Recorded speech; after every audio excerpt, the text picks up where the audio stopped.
Urrutiko itsasoan, kaiman beltza urgainean zebilen. Inoiz izan den itsasontzi pirata beldurgarriena zen. Itsasontzi guztiak harekin ez topatzeko moduan ibiltzen ziren, eta marinelen batek ura katalosaz ikusiz gero, jiratu eta iesi joaten zen. Kaiman beltzako kapitainaren izena Belarri Ebaki zen. Bai ura eta bai haren pirata basatiak ezagunak ziren euren ibilera izugarriengatik. Urrutiko itsaso hartan, Daniela ere bazebilen, armi-arma jauzilari belaontzi txikiaren barruan. Entzuten ziren kontu izugarriak gora bera, neska itsasontzi beldurgarriaren bila zebilen. Izan ere, gauza bat irrikatzen zuen. Danielak kaiman beltzako pirata izan nahi zuen. Egun batean, denbora luzean bila eta bila ibili ostean, aurkitu egin zuen. Nire izena Daniela da, eta pirata izan nahi dut itsasontzi honetan. Neskato, gure tripulaziokoa izan nahi duzula diozu? Galdetu zuen Belarri Ebakik, harriturik. Hala da, Danielak ziur erantzun zion. Ja, ja, ja, ja! Piratak barre algaraka hasi ziren. Kapitaina bere gizonekin elkartu zen, eta zenbait minutuz eztabaidatu ondoren, Belarri Ebakik hitz egin zuen. Kaiman beltzako pirata izateko, proba batzuk gainditu beharra dago. zein proba? Edo zer egingo dut? Esan zuen Danielak, konbentzimendu handiz.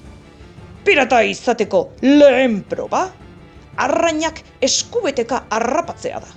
Neskato, baldakizu arrantzan. Danielak buruz bera uretara jauzi egin zuen, eta itzuli zenean, piratak zur eta lur geratu ziren. Hona hemen, makailu batzuk, otarrainskak, 3 txibia erraldoi eta manta arraia bat.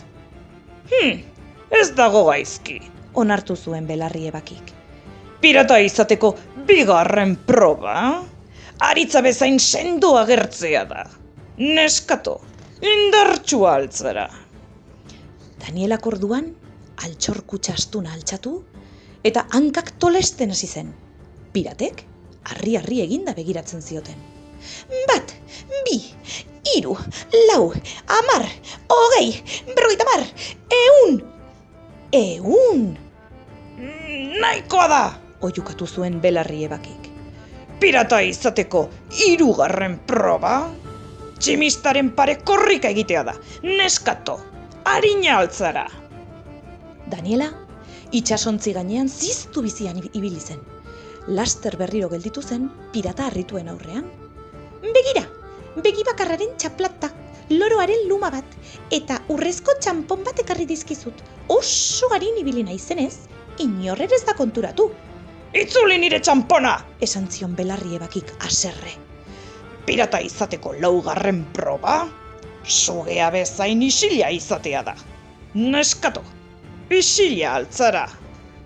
Daniela bere belaontzian abiatu zen, eta hurrengo goizean irribarretxua azaldu zen, atzartean ile sorta zekarrela.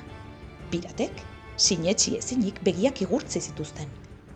Aitzuloan neguko loaldia egiten ari zen hartz ikaragarriaren ile sorta bat da. Ura iratzarri gabe moztu diot. Utzi dazu ikusten. Belarri Ebakik txunditurik aztertu zuen. Pirata izateko 5. proba, ezeri beldurrik ez diozula erakustea da. Neskato, ausarta altzara. Danielak krokodiloen zulora jauzi egin zuen. Ausardia hura ikustean, narrastiak geldi-geldi egon ziren. Piratak neskari miresmenez begiratzen hasi ziren. Zulo barreneko giltza erdoildua, ziur naiz hilabeteetan behar bada urteetan ere hortxe egon dela inork aterako zain. Emadazu giltza! Kapitainak kendu egin zion etxitzen hasia. Pirata izateko 6. proba, zopa ona prestatzea da. Neskato, baldakizu janaria prestatzen. Danielak osagairik goxoenak batu zituen. Igel txistukada, krokodilo malkoak, koko ustela, eta zopa goxo egin zuen. 7 itsasoetako zoparik nazkagarriena, esan zuen Danielak. Nazkagarri ederra dago. Belarri Ebakik ezpainak milizkatu zituen. Baina pirata izateko probarik garrantzitsuena, altxor galduak aurkitzea da. Neskato, baldakizu mapa hau irakurtzen. Danielak, piratak luzaro bila zebiltzan altxorraren mapa aztertu zuen, eta arma jauzilarian abiatu zen. 2 egun geroago, altxorra zekarrela itzuli zen. Kutxa handi bat zen, bitxi baliotsuz eta urrezko txamponez betea. Piratek ezin zuten sinetsi ikusi zutena. Pozaren pozez, Daniela sorbaldetan hartu zuten, eta txalloka eta bibaka oiuk hasi ziren. Daniela! Daniela! Aupa Daniela! Zera, proba guztiak gainditu dituzula onartu beharra dago. Xuxurlatu zuen kapitainak. Baina ezin zara gure itsasontzian pirata izan. Nola? Zergatik? Eskubiteka arrantzan egiten dakit.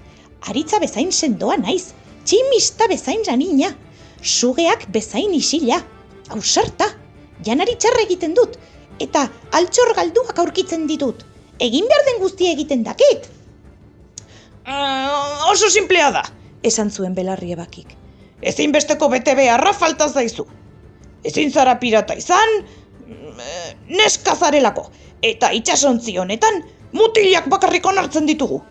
Hori kaiman beltzako arau bat da. Astakeria hura entzun da, Daniela hitzik gabe geratu zen. Eta negarre egiteko asko behar zuelako izan ez balitz, bertan negarrez urtuko zen. Piratak orduan elkartu egin ziren, baina oraingoan Belarriebakik kanpoan utzi zuten, eta hark ezin zuen sinetsi gertatzen ari zena. Zenbait minutuz eztabaidatu ondoren, pirata batek hitz egin zuen. Danielak kaiman beltzako pirata izateko behar den guztia daukala erakutsi du. Neskatoa itsasontzian geratzean nahi dugu. Bai, hemen garatuko da! Oio egin zuten denek. Daniela jauzik hasi zen pozarren piratak besarkatzen. Daniela! Aupa Daniela! Gora! Baina Belarriebaki karramarroak bezain gorri jarri zen. Presiozko eltzea zirudien, une batetik bestera lertzeko zorian. Nola liteke alperrantzi talde hau alako erabakia nik gabe hartzen ausartzea. Kapitaina neu naiz! Oio egin zuen. Belarriebaki, kapitaina izateko baldintza batzuk bete beharra dago. Eta garrantzitsuena, zuzena izatea da. Eta Daniela neska delako nahi ez izatea, egiazko bidegabekeria da.